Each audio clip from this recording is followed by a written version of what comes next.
Beta now in solution chapter we are going to see now that is a abnormal molar mass. Listen, what is the abnormal molar mass? This one is, it is about abnormal molar mass. ये abnormal molar mass क्या होता है? Just listen here. What does it mean here? Abnormal molar mass में see, as we know colligative property depends upon the number of particles. मतलब जितने number of particles होंगे उसके हिसाब से colligative property होगी. मतलब colligative property हमेशा किस पे डिपेंड करेगी? It depends on number of particle, but it does not depends on nature of the particle. मतलब number of the solid particle पे ही डिपेंड करती है, but nature पे नहीं करेगी. तो इसलिए हमने colligative property 4 देखे थे. कौन से 4 देखे थे? Relative lowering in vapor pressure और elevation in boiling point, depression in freezing point and osmotic pressure. अब ये जो हमने अभी तक जो भी colligative properties देखे उसमें हमने क्या समझे थे कि लेटर से मैं एक कोई भी सोल्यूट ले रहा हूँ और हमने जिस सोल्यूट की बात कर रहे थे वो अपना सोल्यूट कैसा था? That is a non electrolyte वाले सोल्यूट थे. बेटा नॉन इलेक्ट्रोलाइट मतलब ऐसे सोल्यूट जो आयोनाइज नहीं होते हैं और इन केस में इनके जो नंबर ऑफ आयंस होते हैं ना that is taken as a 1. N का मतलब है number of ions that is equal to 1. लेकिन अगर हमने instead of this one non electrolyte के बजाय अगर मैंने कोई इलेक्ट्रोलाइट सोल्यूट ले लिया, लेटर से इलेक्ट्रोलाइट सोल्यूट का एग्जाम्पल मैं दे रहा हूँ NaCl, और आप जानते हो अगर मैं NaCl को आयनाइज करूँगा तो कैसे आयनाइज होगा? Na का प्लस और Cl का माइनस. Na का प्लस Cl का माइनस. मतलब जहाँ अभी तक मैं जहाँ पे सोल्यूट को एज ए 1 कंसिडर कर रहा था, अगर वो एज ए इलेक्ट्रोलाइट या तो आयनिक अगर सोल्यूट हो जाए तो वाटर में डालने के बाद उसके 2 आयंस आ जाएंगे. अगर इसके मतलब नंबर ऑफ आयंस इसके 1 आने के बजाय नंबर ऑफ आयंस अभी 2 आ जाएंगे. व्हाट इज एन इंडिकेट बेटा? N indicate number of ions. मतलब अब आप बताओ, अब तक हमने जितने भी कॉलिगेटिव प्रॉपर्टी डिटरमाइन करे उस कॉलिगेटिव प्रॉपर्टी में हम लोग पार्टिकल को 1 समझ के चल रहे थे. लेकिन अगर मैं NaCl ले लिया, AlCl3 ले लिया, एल्यूमिनियम क्लोराइड Na2SO4 ले लिया या Al2SO4 टेकन थ्राइस ले लिया, तो ऐसे केसेस में नंबर ऑफ आयन चेंज होते जाएंगे. जैसे कि देखो मैं आपको एक इलेक्ट्रोलाइट दे रहा हूँ, ये अच्छा सा इलेक्ट्रोलाइट है जिसकी बात मैं कर रहा हूँ NaCl, और ये है नंबर ऑफ आयंस उसके number of ions let us से N को मैं डिनोट कर रहा हूँ. इसके आयंस निकलेंगे 2. अगर मैं AlCl3 ले लिया, एल्यूमिनियम का 1, क्लोरीन के 3, तो मुझे आगे 4 आयंस. अगर मैं Al2SO4 टेकन थ्राइस ले लिया, इसके नंबर ऑफ आयंस देखो, सल्फेट के 3, इसके 2, 3 और 2 5 आयंस. मतलब नंबर ऑफ आयंस बढ़ भी सकते हैं, राइट? क्योंकि अगर वो इलेक्ट्रोलाइट होंगे तो हो सकता इसके बजाय मैंने ऐसे कुछ ले लिए, मतलब ये सारे के सारे जो आयंस लिया this is called as a dissociation. मतलब इन इलेक्ट्रोलाइट को अगर आपने पानी में डाल दिया तो ये डिसोसिएट होकर नंबर ऑफ आयंस दे दिए. तो पार्टिकल अब तक हम 1 समझ रहे थे, अभी 1 से ऊपर आ गया, 1 से ज़्यादा, 2 हो सकते, 4 हो सकते, 6 हो सकते.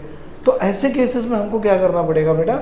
हमको जो कॉलिगेटिव प्रॉपर्टी आ रही है वो एग्जैक्ट कॉलिगेटिव प्रॉपर्टी नहीं आएगी, वो चेंज होके आएंगी. हो सकता इसके डिसोसिएशन के बजाय अगर हमारे पास कुछ ऐसे इलेक्ट्रोलाइट आ जाए जो एसोसिएट भी होते हैं. मैं आपको बताऊँ, ये जो एसिटिक एसिड है बेटा, अगर आप इस एसिटिक एसिड को किसी बेंजीन में डाल दो तो ये 2 मॉलिक्यूल्स का 1 मॉलिक्यूल बना लेगा. That is called as a dimerization. वो डायमराइजेशन होगा मतलब 2 मॉलिक्यूल का 1 मॉलिक्यूल बना लेगा. तो ऐसे केसेस में जो नंबर ऑफ आयंस होते हैं वो 1/2 हो जाते हैं. मतलब 2 मॉलिक्यूल का 1 मॉलिक्यूल बन गया.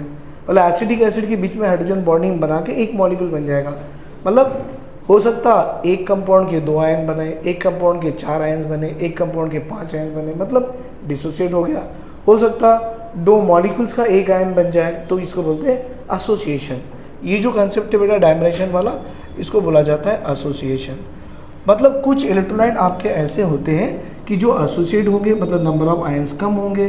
कुछ इलेक्ट्रोलाइट आपके ऐसे होते हैं जो डिसोसिएट होंगे, नंबर ऑफ आयंस बढ़ जाएंगे. तो नंबर ऑफ आयंस का बढ़ना या कम होना वो हमेशा अपनी कॉलिगेटिव प्रॉपर्टी को डिफर करेगी, और कॉलिगेटिव प्रॉपर्टी को डिफर करेगी तो उसकी मोलार मास भी डिफर हो जाएंगी. कैसे? मैं आपको एक बात बताना चाहूँगा. ये जो हमारी कॉलिगेटिव प्रॉपर्टीज़ होती है जो आपने अब तक पढ़े, सारी की सारी कॉलिगेटिव प्रॉपर्टीज़ वो मॉलिक्यूलर वेट से इन्वर्सली प्रोपोर्शनल है. आप बोलेंगे कैसे सर? हमारी कॉलिगेटिव प्रॉपर्टी मॉलिक्यूलर वेट से इन्वर्सली कैसे प्रोपोर्शनल है? मैं आपको एक एग्जांपल दे रहा हूँ. देखो बेटा example, relative lowering in vapour pressure, जिसको आप कैसे लिखते हो? P nought minus P S by P nought is equal to mole fraction of solute. बेटा मोल फ्रैक्शन ऑफ सोल्यूट का फॉर्मूला कैसे आएगा? That is a weight of solute by gram molecular weight of solute. सही है ना बेटा? Weight of solute by gram molecular weight of solute into gram molecular weight of solvent bye weight of solvent, right? क्योंकि हम dilute solution के लिए apply कर रहे हैं। तो देखो बेटा ये molecular weight of the solute और ये आपकी कॉलिगेटिव प्रॉपर्टी कैसा रिलेटेड है? इन्वर्सली है, बिकॉज 1 बाय मॉलिक्यूलर वेट आ गया। अगर मैं सेकंड बात करूँ एलिवेशन इन बॉइलिंग पॉइंट, तो जानते हो it is equal to K B into molality, और मोलैलिटी का फॉर्मूला क्या है बेटा? Weight by gram molecular weight of the solute into 1000 by weight of the solvent in gram. अब भी देखो यहाँ पे आपका gram molecular weight of solute आपकी इस कॉलिगेटिव प्रॉपर्टी से कैसा रिलेटेड है? इन्वर्सली। उसी तरह से मैं आपको डिप्रेशन इन फ्रीजिंग पॉइंट की बात करा रहा हूँ, that is K F into molality, तो weight by gram molecular weight of the solute into 1000 by weight of the solvent in gram. मतलब अब भी देखो आपके पास gram molecular weight of solute और आपकी जो कॉलिगेटिव प्रॉपर्टी है that is depression in freezing point, वो भी इन्वर्सली प्रोपोर्शनल है। मतलब हम ये बता सकते हैं कि कॉलिगेटिव प्रॉपर्टी हमेशा मॉलिक्यूलर वेट के साथ इन्वर्सली प्रोपोर्शनल होती है। मतलब अब तक हम जो समझते थे कि हमारे पास कॉलिगेटिव प्रॉपर्टीज़ के लिए किसी भी इलेक्ट्रोलाइट को हम 1 आयन समझ के चलते थे, तो हमको जो भी आता था, जो कॉलिगेटिव प्रॉपर्टीज़ की वैल्यूज़ आती थी वो 1 आयन के हिसाब से आती थी। लेकिन अगर हमारे नंबर ऑफ़ आयन्स अगर बढ़ जाए या नंबर ऑफ़ आयन्स कम हो जाए तो एक्चुअल जो वैल्यू आनी है वो नहीं आएंगी, वो गलत आएंगी। इसीलिए हमने इसको ऐसा किया है कि जो मॉलिक्यूलर वेट जो होती है हम जो एक्सपेरिमेंटली डिटरमाइन करते हैं, और मॉलिक्यूलर वेट जो हमारी होती है कैलकुलेटेड, मॉलिक्यूलर वेट जो होती है हमारी कैलकुलेटेड, आप इसे कैलकुलेटेड भी बोल सकते हो या इसे ट्रू वैल्यू भी बोल सकते हो। बेटर आप कैलकुलेटेड बोलो। तो एक्सपेरिमेंटल और कैलकुलेटेड कॉलिगेटिव प्रॉपर्टी के हिसाब से देखो तो कैलकुलेटेड वैल्यू हमेशा आपको बढ़ के आएंगी एक्सपेरिमेंटल से, बढ़ के आएंगी एक्सपेरिमेंटल से। क्यों बेटा? क्योंकि आप सोचो नंबर ऑफ आयंस का बढ़ना, अगर नंबर ऑफ आयंस का बढ़ना तो कॉलिगेटिव बढ़ जाएगी, कॉलिगेटिव प्रॉपर्टी बढ़ जाएगी तो मॉलिक्यूलर वेट क्या हो जाएगा? कम आ जाएगा। अगर नंबर ऑफ आयंस का कम होना तो कॉलिगेटिव प्रॉपर्टी कम हो जाएगी, कॉलिगेटिव प्रॉपर्टी कम हो जाएगी तो मॉलिक्यूलर वेट बढ़ जाएगी। इसीलिए हम बोलते हैं कि मॉलिक्यूलर वेट जो आपने डिटरमाइन किया है एक्सपेरिमेंटली और जो अभी हमको कैलकुलेटेड आने वाली, वो अगर आप देखो तो कैलकुलेटेड वैल्यू आपकी हमेशा बढ़ के आएगी। आपको समझ में आया? मतलब हमने जो कॉलिगेटिव एबनॉर्मल मोलार मास का मतलब क्यों क्या हो गया कि अब तक हमने कॉलिगेटिव प्रॉपर्टी जो डिटरमाइन की है वी कंसिडर दैट कि सॉल्यूट पार्टिकल आपका 1 है, लेकिन हमेशा 1 होगा नहीं, क्योंकि कुछ इलेक्ट्रोलाइट या सॉल्यूट आपके डिसोसिएट होकर नंबर ऑफ आयंस बढ़ा सकते हैं, कुछ आपके इलेक्ट्रोलाइट एसोसिएट होकर नंबर ऑफ आयंस कम कर सकते हैं। तो बेटा नंबर ऑफ आयंस का बढ़ना या कम होना मतलब कॉलिगेटिव प्रॉपर्टी चेंज होगी तो मॉलिक्यूलर वेट भी चेंज होगा। इसीलिए हम बोलते हैं कि मॉलिक्यूलर वेट जो आप एक्सपेरिमेंटली निकाल रहे हो, मतलब नंबर ऑफ आयंस काउंट करके, और जो बुक में निकाल रहे हो कैलकुलेटेड निकाल रहे हो, तो हमेशा कैलकुलेटेड वैल्यू एक्सपेरिमेंटल से बड़ी रहेगी। तो इन दोनों को इक्वलाइज करने के लिए एक वर्ड, एक फैक्टर इंट्रोड्यूस किया गया। उस फैक्टर का नाम है वेंट ऑफ फैक्टर। उस फैक्टर का नाम है बेटा वेंट ऑफ फैक्टर। उसको डिनोट कैसे करते हैं? आई से। मतलब वेंट ऑफ फैक्टर आई को आप कॉलिगेटिव प्रॉपर्टी से ये कर लीजिए, मतलब एक्सपेरिमेंटल कॉलिगेटिव प्रॉपर्टीज जो होगी, experimental colligative property by calculated colligative property. अगर आप experimental colligative property by calculated colligative property that is equal to I, मतलब आई की वैल्यू क्या होगी? Experimental by calculated. अगर मुझे एक्सपेरिमेंटल को अगर मैं लिखना हो तो मैं इसको ऐसे भी लिख सकता हूँ, experimental is also be called as a observed colligative property. और ऑब्जर्व्ड कॉलिगेटिव प्रॉपर्टी हमेशा कैलकुलेटेड कॉलिगेटिव प्रॉपर्टी से अगर आपको इक्वलाइज कराना है तो आप उसे लिखिए I is equal to observed by calculated. मतलब मैं निकाल सकता हूँ बेटा, अभी जो भी मुझे कॉलिगेटिव प्रॉपर्टी निकालनी, जैसे कि देखो बेटा नंबर 1 मुझे relative lowering in vapour pressure निकालना है, तो आप क्या लिखते हो? Mole fraction of solute. कुछ नहीं करना बेटा, मल्टीप्लाई विद आई करा लो। What is I is here? I is called as a van't Hoff factor. मतलब आपको ये बताने जा रहा हूँ कि आप जो भी ऑब्जर्व्ड कॉलिगेटिव प्रॉपर्टी नहीं, देखो यहाँ से मैं रिलेशन बना सकता हूँ बेटा, यहाँ से मैं एक रिलेशन बना सकता हूँ. What is that? कि observed colligative property is equal to calculated colligative property multiply with I. मतलब हमने जो भी वैल्यूज निकाली है उसको आई से मल्टीप्लाई करा लो. मतलब लेट अस से example 1, relative lowering in vapour pressure. मैं क्या करूँगा बेटा? मोल फ्रैक्शन ऑफ सोल्यूट होगा, उसको बस मल्टीप्लाई विथ आई करा लो. Second case, instead of that depression in elevation in boiling point, that is equal to क्या होगा? के बी इंटू मोलैलिटी. बस कुछ नहीं करना, मल्टीप्लाई विथ आई. मतलब ये जो वैल्यू आपकी है ये क्या है बेटा? कैलकुलेटेड वैल्यू है. ये जो आपकी वैल्यू आ रही है वो क्या है? कैलकुलेटेड आ रही है. मतलब ये सारे कैलकुलेटेड वैल्यू को मल्टीप्लाई विथ आई करते जाओ, आपका एग्जैक्ट आंसर आएगा. मतलब एक्सपेरिमेंटल और कैलकुलेटेड में कोई फ़र्क ही नहीं रहेगा. थर्ड वन, अगर मुझे डिप्रेशन इन फ्रीजिंग पॉइंट निकालनी है तो मैं लिखूंगा K F into molality into आई.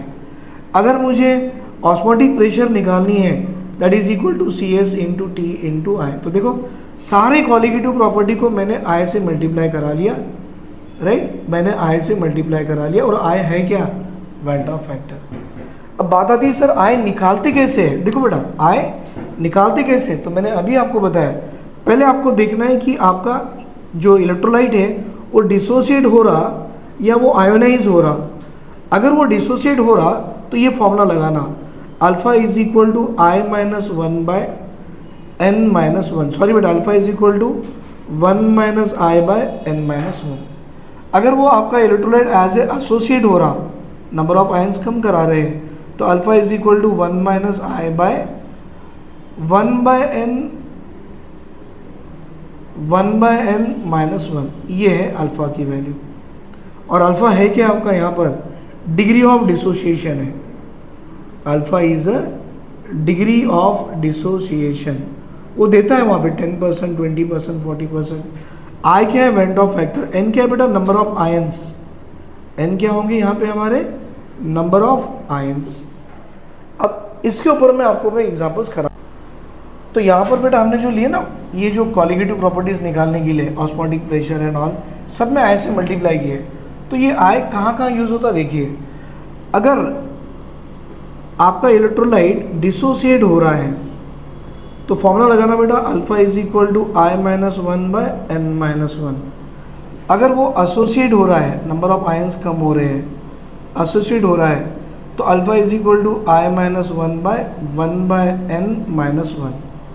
मतलब ये अल्फा है क्या? Sir alpha is the degree of dissociation. Alpha is the degree of dissociation. N क्या है? Number of ions.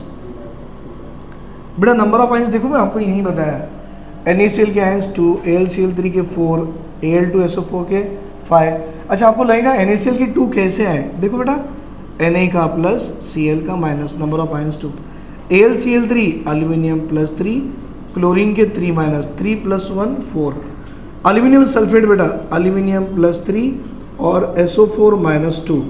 एल्यूमिनियम के आयंस यहाँ 2, सल्फेट के आयंस 3, 3 प्लस 2 5. ये लेते बेटा N की वैल्यू. और एसोसिएट में देखो 2 मॉलिक्यूल से आपका एक मॉलिक्यूल बन गया तो N इज इक्वल टू 1/2. आपको इस शॉर्टकट बता दूँ, जब भी डायमराइजेशन वर्ड दिखे बेटा, डायमराइजेशन जैसी वर्ड दिखे बस समझ जाना कि 1/n की वैल्यू 1/2 है.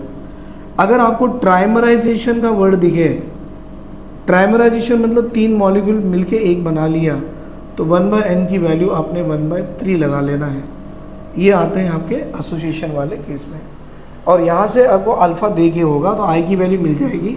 ये वाली आई की वैल्यू यहाँ सब्स्टिट्यूट कर लो, आपको एग्जैक्ट कॉलिगेटिव प्रॉपर्टी आ जाएगी. मतलब ज़रूरत भी नहीं पड़ेगी कि एक्सपेरिमेंटल है या कैलकुलेटेड है. Whatever the value you are getting the correct value, right? ठीक है, लिख लो इसे. अब देखो और एक क्वेश्चन आपके लिए लिखा है, ये K4FeCN6 है. मतलब आप जानते हो K4FeCN6 ये एक आपका कॉम्प्लेक्स कंपाउंड है, राइट?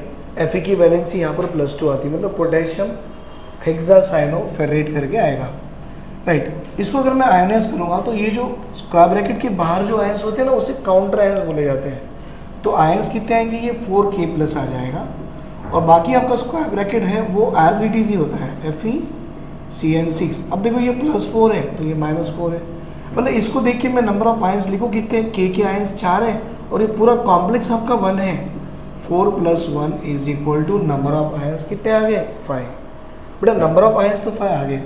दूसरा 80% दिया हुआ है तो मैं बोलूँ अल्फा की वैल्यू 0.8 आयोनाइज किया गया है बेटा, तो आयोनाइज मतलब अल्फा = I - 1/n-1, ये फॉर्मूला लग गया क्योंकि डिसोसिएट हो रहा है ना, आयोनाइज हो रहा मतलब डिसोसिएट हो रहा है।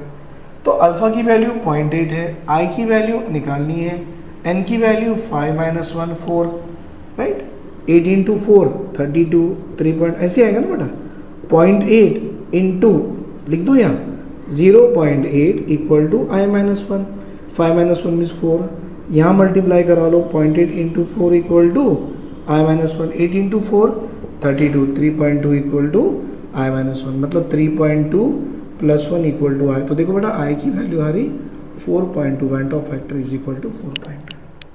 ठीक है, बना लो इसको, बना लो। नाउ लिसन हियर, अभी जिस तरह से मैंने आपको वेंट ऑफ फैक्टर पढ़ाया था उसकी क्वेश्चन से, उसी से एक इलेक्ट्रोलाइट है XY2, 40% आयोनाइज हो गया, अब वेंट ऑफ फैक्टर निकालना है। अब आपको देखो यहाँ वर्ड मिल गया कि ये आयोनाइज हुआ है, तो बेटा जैसे ही मालूम हुआ आयोनाइज हुआ तो फॉर्मूला लगा लो, अल्फा = I - 1/n-1। सेकंड, आपको देखो यहाँ 40% आयोनाइज दिया हुआ है, मतलब अल्फा की वैल्यू 0.4 हो जाती है। क्यों? 100 में 40 तो 1 में 0.4। दूसरा, आपको ये XY2 इलेक्ट्रोलाइट दिया हुआ है जो कि आयोनाइज हो रहा है, तो आप बना लो भाई ये XY2 है, अगर मैं इसे आयोनाइज करूँगा x के सर पे +2 और y के सर पे -1, क्योंकि ये जो XY2 को लिखते हैं ऐसे बेटा क्रिस क्रॉस मेथड, 2 ऊपर जाएगा इसका 1 वहाँ जाएगा, तो यहाँ नंबर ऑफ y के आयंस कितने 2, तो देखो 2 नेगेटिव 2 पॉजिटिव आ गए। तो मैं पूछूँ n की वैल्यू नंबर ऑफ आयंस कितने हैं, तो x + 2 आयन 1 है, y - n 2 है, तो 1 + 2 = कितनी हो गई, n की वैल्यू 3 हो गई। तो लगा दो अल्फा = 0.4, I - 1, n की वैल्यू 3 - 1, 0.4 = I - 1, 3 - 1 2, 4 × 2 8, 0.8 = I - 1, -1 को यहाँ ला लो बेटा, 1 + 0.8 = I, तो देखो वेंट ऑफ फैक्टर I की वैल्यू कितनी आ गई 1.8। मतलब कैसे पकड़े, जैसे आयोनाइज मिल गया तो मैंने लगा दिया फॉर्मूला, परसेंटेज के हिसाब से अल्फा आ गई, इलेक्ट्रोलाइट को आयोनाइज करके नंबर ऑफ आयंस लिख दिया, फॉर्मूला में डाल के I की वैल्यू कितनी आ गई 1.8, राइट। बना लो इसे। अभी देखो मैं आपको एग्जांपल दे रहा हूँ डायमराइजेशन वाला, जिसमें देखो सब्सटेंस कैन फॉर्म डायमर। मैंने आपको अभी पढ़ाया था, जब भी डायमरेशन वर्ड आ जाए 1/n की वैल्यू 1/2 लिखते हैं, एंड इट विल आयोनाइज और डायमराइज अप टू 75%, मतलब अल्फा की वैल्यू होगी 0.75। आपको वेंट ऑफ फैक्टर निकालना है, तो डायमरेशन का फॉर्मूला क्या था बोलो, अल्फा = I - 1/1/n-1। अल्फा की वैल्यू है 0.75, I - 1/, मैंने बोला ना 1/n की वैल्यू क्या लेना 1/2 - 1। अब ये आपको आता ही है, दैट इज I - 1/, बेटा 1/2 - 1 करे तो -1/2, इसको ऊपर ले लो, 0.75 × -1/2 = I - 1। इसको सॉल्व कर लो बेटा, 2 3 × 6 7 14 5, ये माइनस आ गया, और I - 1, ये -1 को यहाँ ले आ जाओ, +1 - 0.375 = I, तो I की वैल्यू आ जाएगी 0.625। कैसे, 5 और 5 10, 9 10 10, दैट इज आंसर I = 0.6। मतलब मैंने अभी आपको सारे एग्जाम्पल्स में I निकालना सिखाया। अगर आपको I निकालने आ गया तो सारी क्वालिटेटिव प्रॉपर्टीज़ में मल्टीप्लाई विद I करा लो, आपको exact value of qualitative property आ जाएगी, राइट। लिख लो इसे।